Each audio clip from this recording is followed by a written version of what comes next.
আলিপুর আবহাওয়া দপ্তরের বিজ্ঞপ্তি অনুযায়ী আগামী 24 ঘন্টার পশ্চিমবঙ্গের আবহাওয়ার পূর্বাভাস। হালকা বৃষ্টি ও তুষারপাত হতে পারে হিমালয় সন্নিহিত পশ্চিমবঙ্গের দার্জিলিং জেলায়। হালকা বৃষ্টি হতে পারে গাঙ্গেয় পশ্চিমবঙ্গের পূর্ব পশ্চিম মেদিনীপুর, ঝাড়গ্রাম, উত্তর ও দক্ষিণ 24 পরগনা, কলকাতা, হাওড়া, হুগলি, নদিয়া জেলার কোথাও কোথাও। বৃষ্টি না হওয়ার সম্ভাবনা রয়েছে পশ্চিমবঙ্গের বাকি জেলাগুলিতে। আগামী দুদিন রাতের তাপমাত্রার তেমন কোনো পরিবর্তন হবে না।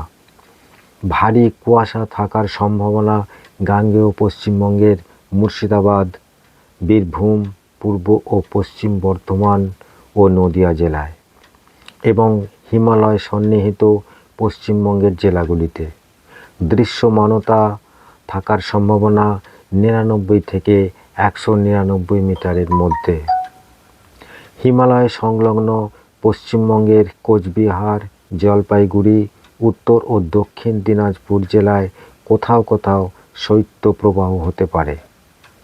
কলকাতা ও তার আশপাশ অঞ্চলের আকাশ মেঘলা থাকবে।